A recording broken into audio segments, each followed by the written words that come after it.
তরমুজের লাল অংশটা তো বাড়ির সবাই মিলে বেশ আনন্দে সাবার করেছি। এবারে এই সাদা অংশটার একটা সম্মানজনক পুনর্বাসন করতে হবে। খোসা বলে রান্নাটার অবজ্ঞা করো না কিন্তু, সঙ্গে থাকো, দেখতে থাকো।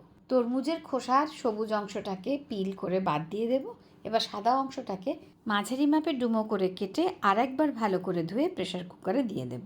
সঙ্গে দেবো অল্প নুন, অল্প জল আর 1 থেকে 1.5 মুঠো ছোলা ভেজানো।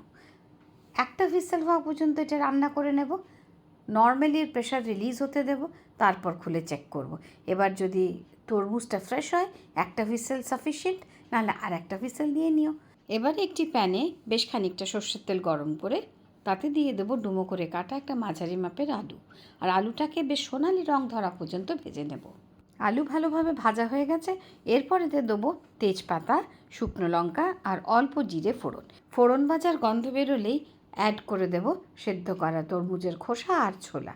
2 থেকে 3 মিনিট মাঝারি আঁচে ভেজে নিয়ে ঢাকা দিয়ে আবার খানিকক্ষণ রান্না হতে দেব।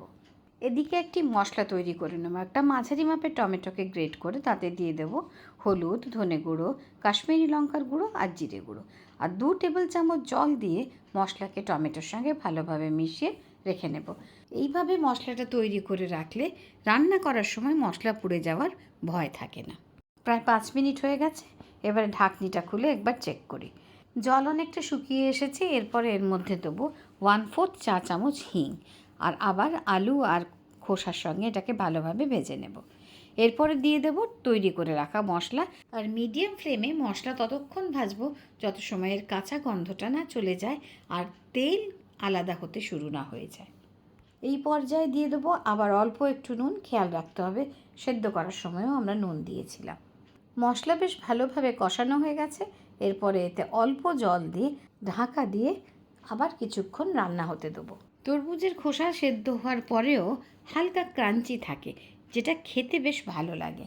এবার ঢাকনি খুলে এর মধ্যে দেবো 1 টেবিল চামচ জল ঝরানো দই।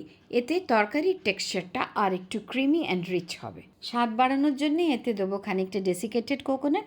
যদি একদম ফ্রেশলি গ্রেটেড কোকোনাট থাকে তাও দেওয়া যেতে পারে। সঙ্গে দেবো কয়েকটা চেরা কাঁচা লঙ্কা আর অবশ্যই অল্প একটু চিনি। এরম ধরনের নিরামিষ রান্নায় যদি চিনি না থাকে তাহলে একেবারেই স্বাদটা জমে না। উপর থেকে দিয়ে দেবো আর একটু গরম মশলা গুঁড়ো আর সঙ্গে একটু ঘি। গ্যাস অফ করে দেবো। আবার ঢেকে 4 থেকে 5 মিনিট রেখে দেবো। এবার গরম গরম লুচি, পরোটা বা রুটির সঙ্গে সার্ভ করো। এখানেই কিন্তু কাজ শেষ হয়নি। সবাইকে একবার জিজ্ঞেস করতে হবে তো যে কোন সবজির তরকারি এটা। বাজারে তরমুজ থাকতে থাকতে একবার অবশ্যই বানিয়ে নাও। টেস্টের গ্যারেন্টি আমার।